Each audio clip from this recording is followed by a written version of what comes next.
Olá, bem-vindos ao canal Software Mental. Eu sou Luciano Vicenzi e esta é a série Reflexões, um espaço nesse canal para um bate-papo entre eu e você, visando expandir nossas fronteiras mentais para que sejamos cada vez mais protagonistas da nossa própria história. Este canal conta com um patrocínio e apoio técnico da Atena Media. O canal Software Mental conta com 2 séries de conteúdo, as entrevistas com convidados especiais e a série Reflexões, onde você é minha convidada, meu convidado. Você pode curtir mais os nossos materiais no nosso site www.softwaremental.com.br. O tema de hoje é o pilar 2 do Mindset da Abundância, a capacidade de lidar com o diferente. No episódio passado, falamos do pilar número 1, a capacidade de inovar, e as competências envolvidas nesse pilar, a experiência, a capacidade, então, do indivíduo se transformar a partir das suas vivências pessoais, ou seja, de ser impactado pelas experiências que tem, ou pelos contatos, pelas informações que acessa, pelas relações que estabelece, e, de fato, se modificar a partir disso, né? A criatividade, a amplitude dessa capacidade criativa de olhar o mundo por outros ângulos, além daquilo que é óbvio, além daquilo que já está estabelecido. E a coragem necessária dentro desse pilar como um fator relevante para a implementação das soluções criadas. A coragem, de fato, tem muito a ver, nesse caso, com a capacidade de implementação. E falamos aí, então, dos pares de competência, né? Tanto da experiência com a criatividade, quanto da própria criatividade com a coragem em si. Ou seja, criamos e implementamos soluções para nós, para as empresas, para a humanidade, preferencialmente sempre de alto impacto, né? É bom lembrar que dentro do diagnóstico de mindset, por exemplo, isso vai de um nível 1 mais próximo à escassez, ou muito fortemente tendente à padronização, a um nível de abundância número 10, ou seja, onde o indivíduo, de fato, consegue criar e implementar soluções de alto impacto para a sociedade, de modo geral, para o mundo, né? Nesse nosso episódio agora de hoje, o número 2, vamos falar então sobre a capacidade de lidar com o diferente. Capacidade é essa que está relacionada à conciliação de pontos de vistas e opiniões diversas, considerando aí então múltiplas culturas ou estilos de vida. Não é preciso que a gente vá longe para falar que estamos numa era de diversidade cultural, tá certo?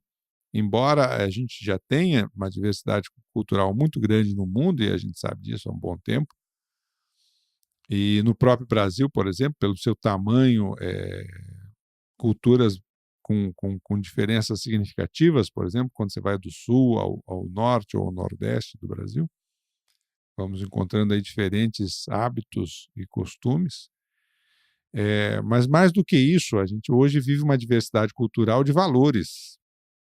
E isso já quase não tem a ver com geografia, ou tem menos a ver com geografia do que antigamente, né?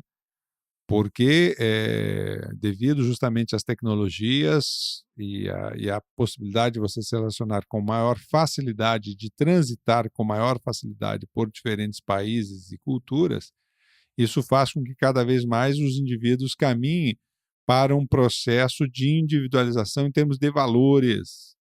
Ou seja, isso tem que ser visto positivamente, obviamente, porque nos leva a sair daquele estilo manada, daquele senso de rebanho, onde todo mundo parece agir conforme a sua programação genética.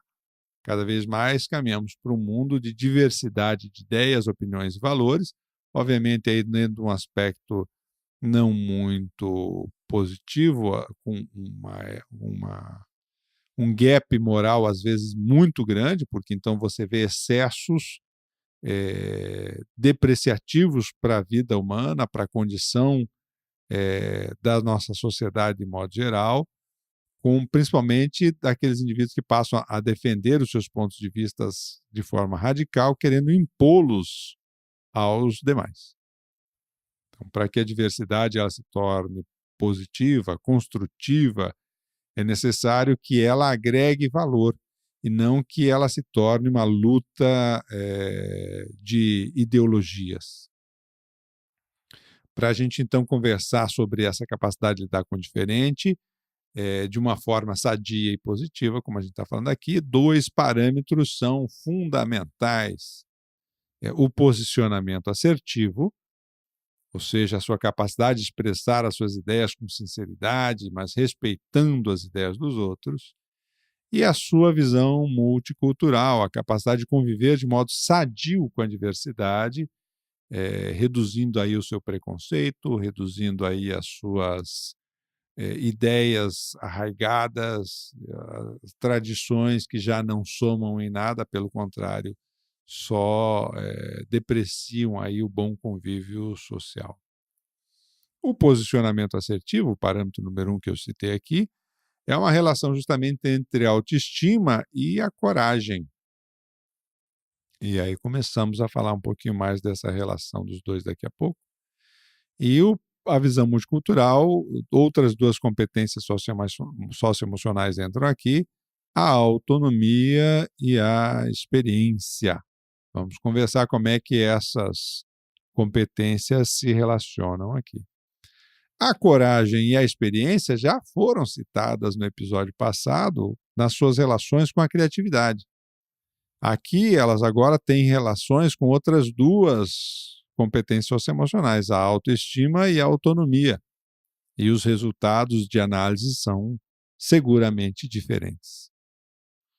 Então, aos poucos, a gente vai começando a entender a nossa complexidade em função das inter-relações de diferentes competências socioemocionais nas nossas manifestações cotidianas, seja nas relações mais próximas, aquela relação 1 a 1, ou seja, nas relações mais coletivas que temos, né? Então, vamos falar um pouquinho aqui sobre o posicionamento assertivo. Posicionamento assertivo, comunicação assertiva, é um tema bastante discutido nas empresas e não raro com pouca compreensão da sua natureza. Sabe-se apenas a diferenciação daquele indivíduo que não fala, ou está sempre quieto na dele, o passivo, né, na comunicação. Sabe-se daquele que é o agressivo na comunicação, que tem uma comunicação mais impositiva, que atropela os outros. Sabe-se daquele passivo-agressivo, que é aquele cara que nunca fala para a pessoa certa, na hora certa, está sempre comentando nos bastidores, está sempre comentando com terceiros, mas não fala para a pessoa que tinha que falar. E aí a frase comum que a gente mais escuta nas organizações é: o cara precisa ser mais assertivo, você precisa ser mais assertivo. Mas nem sempre se entra a fundo sobre que fatores ou competências socioemocionais estão relacionadas a essa assertividade. 2 delas são fundamentais. A autoestima e a coragem. É claro que isso pode ter relação também com o nível de temperamento do indivíduo e se ele tem uma característica mais introvertida ou extrovertida. A confusão que se faz é entre a introversão e a timidez. A introversão é aquela pessoa que ela fala pouco, mas quando ela precisa falar, ela fala tudo o que precisa falar com todas as letras para quem tem que ouvir. Então, a introversão, ela não é timidez. Timidez é o medo, a fobia social. Então, há que se diferenciar uma coisa da outra aí, porque são realidades bastante distintas, né? Nós estamos falando aqui justamente dessa comunicação assertiva, independente de você ser extrovertido ou introvertido. Nesse caso, a autoestima equilibrada, ela favorece a conectividade dos relacionamentos e a abertura para relações mais positivas, porque o indivíduo confia e tem mais no seu valor e tem a capacidade, então, de valorizar justamente as suas ideias, as suas concepções, os seus posicionamentos, sem vergonha de dizer que não sabe, sem vergonha de dizer que não compreende aquela realidade. E, por isso mesmo, solicitar de uma forma mais natural esclarecimentos e informações. Então, a autoestima também favorece aí muito essa confiança ao expressar as suas ideias, né? E a coragem, justamente, favorece a resiliência para você enfrentar as opiniões contrárias e não se deixar abalar por isso. Ou seja, sentir-se seguro sem sentir-se ameaçado, amedrontado, acuado, porque alguém não concorda com você, porque alguém, inclusive, pode ter até uma comunicação mais agressiva contigo, sem que você tenha que responder da mesma forma, sem que você tenha que retribuir na mesma moeda. Você pode simplesmente conversar e expressar as suas ideias e os seus desacordos com determinadas ideias, naturalmente, sem, com isso, perder o equilíbrio. O posicionamento assertivo, então, mais desenvolvido, é justamente a sua capacidade de expressar ideias e ouvir ideias sem se desequilibrar, sem tentar se impor ao outro, né?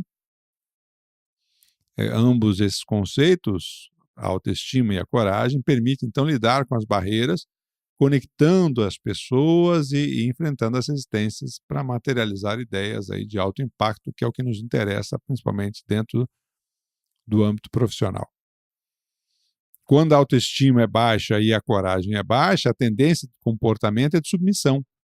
Ou aquela pessoa com baixa potência nas suas ações, e essa baixa potência faz muitas vezes com que ela fale alguma coisa e as pessoas não escutem, ela diz, puxa, mas eu tinha falado isso e ninguém deu bola. Ninguém deu bola porque a sua energia era de baixa potência. Ou, eventualmente, inclusive, a autoestima e a coragem baixa pode evidenciar algum nível de dificuldade na tomada de decisões, justamente porque a pessoa não banca o valor das suas próprias ideias, dos seus próprios projetos. A autoestima baixa em relação à coragem, ou seja, uma coragem mais avançada do que a autoestima, pode indicar a tendência para relações mais impositivas e uma comunicação mais agressiva. Então, se a tendência da sua comunicação é mais agressiva, você tem que melhorar e trabalhar a sua autoestima. A sua coragem parece que está caminhando. Já ao contrário, quando a autoestima é mais alta do que a coragem, a gente vê aquela pessoa de uma conformação social mais sincera, tendente à obediência. Ela sabe dar valor a si, ela confia aí nas suas ideias, mas ela não é muito de posicionar em contrariedades. Então, ela tem a obediência como um valor, como um padrão, ela consegue atender bem aos padrões estabelecidos com isso. Já quando você tem uma autoestima mais elevada e uma coragem mais elevada, aí sim, surge com mais facilidade uma comunicação mais sadia, um posicionamento mais assertivo, ou seja, uma interação com o outro na troca de ideias que permita aí, ou crie condições para agregação de valor mutuamente, né?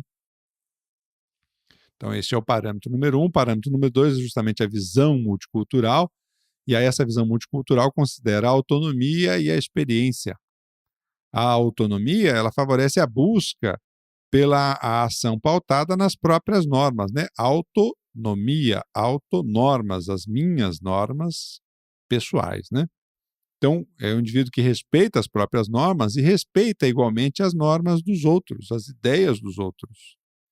Ele não entra nem numa posição de imposição das suas próprias ideias, nem numa posição de submissão das suas próprias ideias.